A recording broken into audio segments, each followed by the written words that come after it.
So I met this girl, right, super sweet and everything. She tells me she's a bibliophile and I'm like thinking great, all those years of Bible study can be put into use now. So it's our second date. I brought my fucking Bible. No laughing, okay? So I bring my Bible and I don't take it out yet, was waiting for the right moment. So then she leans in for a kiss and then I recite goddamn Peter 4:8. She laughs really hard and to my surprise continues, so I'm like great, she likes this. Then I start reciting Samuel 12:24. So I go, only fear the Lord and serve him faithfully. Oh, I can't remember 1 second. I pull out the Bible and start frantically flipping through and she's laughing her head off at this point. I look at her confused and she explained to me that bibliophile did not mean what I thought it did. I am blushing so hard then and she's like dying from laughing. Well, she found it cute that I tried to amuse her and asked when she could see me again. Well, at least I scored that night, hee. TLDR, misunderstood a girl and started reciting her Bible verses on the second date. Edit, those of you who are questioning my religion, please stop. I went to Bible study as a child and have grown to be more spiritual than religious.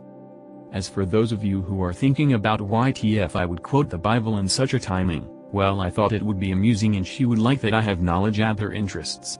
Also, we were kinda drunk on both dates.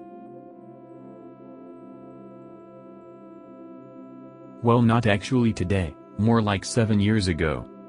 The day started pretty normal. I had a day off from work and a full schedule on how to get the best out of it.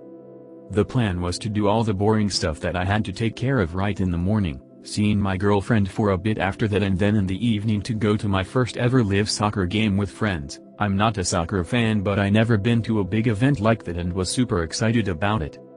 So I started the day by going to dentist in the morning, had a broken teeth from hitting myself by mistake with a piece of iron, but that's a story for a different tifu. Right after the dentist I noticed my head starting to hurt. I linked it to the dentist visit and didn't think about it much. But as the day passed the pain we got stronger and stronger, and by the time I saw my girlfriend I was in extreme pain, but I didn't want to miss the event that I was so excited about and thought my friends will see a headache as a lame excuse for bailing. So I took a shower. I remember feeling the water hitting my head and it felt like knives dropping on my head, drank like 5 cups of coffee and took more painkillers than I can remember and headed out. By the time we got to game the pain was intolerable. I walked from the car to the stadium and my vision was blurry and every sound felt like someone is pushing screwdriver through my ear. When we got to the entrance I told them I'm in too much pain and gonna rest in the car and they should head in. From here my memory is kind of fuzzy. One of them called me just as the game began to see if I'm going to join them. I don't remember how the call went, but I probably sounded horrible because, to my luck, he decided to leave everything and take me to the hospital ASAP. When we arrived at the hospital I was already passing out 2 minutes at a time and suffered a lot when awake, but for some reason the doctor at the ER decided to give me ibuprofen and wait. The friend who took me there said something like, I know him for a long time and if he is acting this way, ibuprofen won't do anything to him. He meant that my tolerance for pain is high and I won't react that way for something ibuprofen could fix. But the doctor interpretation for that was completely different, seeing 2 dudes in the middle of the night obviously from a poor neighborhood, so it is probably drugs. So the doctor wanted a urine test to check for drugs, and by that time I couldn't control my body or barely move, let alone pee on command. The doctor ego was hurt from me refusing to give urine test. Mind you, I was so out at this point that all I'm writing from here is based on what my friend and mom got there when she told me. So the night passed, lots of people coming and going from the ER, doctors, nurses, cleaning crews, patients, and the doctor still refused to check on me until I give urine test. Then my mom suggested they should just insert catheter and do the test, and they did, and for the doctor's surprise I was clean. That's when they started running tests on me like crazy and got to the conclusion it was meningitis. Well, apparently there are 2 prime reasons for meningitis: viruses or bacteria, and because I didn't showed any head trauma there was no reason to suspect bacteria. The bacteria needs a way to get inside your head, and because I worked as a contract worker at the border there was every reason to suspect a wild virus, so the decision was made and the ER went into lockdown. Nobody could go in or out. They located everyone that was in the ER at the same time as me and already left to let them know they cannot leave their homes or come in contact with anyone, and as I said the doctor refused the check on me for a lot of time, so many people already passed through the ER. Remember that was pre-COVID, nobody was in a situation like this before, people were freaking out, nurses bursted into tears fighting on who will take blood from me or give me an IV. Full terror mode was in the ER when patients who wanted to get out were fighting with doctors and security. It took few hours for the test results to come back and free everyone. I woke up like 2 days after, could barely move from pain but still couldn't stop laughing my ass off as I heard that. Just realized I didn't explain how it was bacteria after all. Well, I had a brain surgery done on me like 5 years before that. The surgery was done completely through the nose and apparently the doctors who done the surgery did an amazing job but somehow didn't close the space between the inside of my nose to me brain, leaving it exposed to bacteria. TL drive. I ignored headache until it was so severe I couldn't communicate. Doctors thought it was a wild virus and the entire ER went into lockdown for a few hours. Edit. Wow, went to bed, didn't expect to wake up to this at all. Thanks to everyone wishing me well, it's been a long time since and I'm perfectly fine. I got off really easy from my understanding of it. Worst permanent damage I have is tinnitus, which is rather easy comparing to other cases.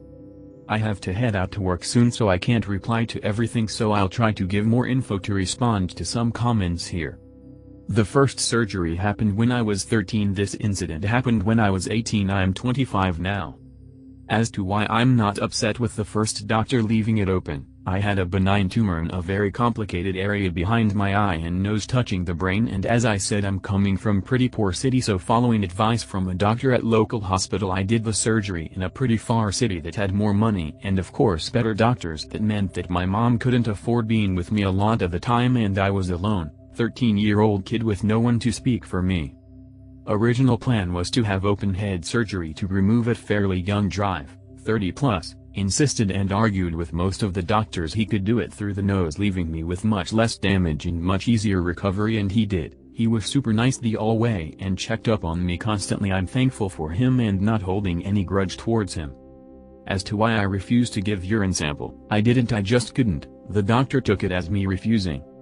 To anyone who think there is no way the ER went into lockdown over it, I live in a Middle Eastern country, all our borders with third world countries and one with Northern Africa. I'm not a medical expert and I honestly didn't do much research afterwards, but from what I understood they were fearing I caught something working on the border fence. They mentioned something about it killing villages in Africa. It could have been inexperienced decision as well. I'm honestly not an expert and have no idea as to why they responded the way they did. But the ER was definitely under lockdown. Doctors and nurses couldn't stop making fun of the mess I made coming in. As to why nurses were crying not wanting to take blood or give me info, well, apparently passed out me was an asshole who kept resisting, took out needles from my arm and got blood on one of the nurses. I don't think nurses here have much medical knowledge, and getting blood on you from a patient that just got the entire department into lockdown sound like extremely stressful position to be in. I saw a few people sent me DMs. I have to go to work now, but I promise to answer when I get back. Edit 2. I don't know why I feel a urge proving myself to strangers online and kinda feel shame that I do.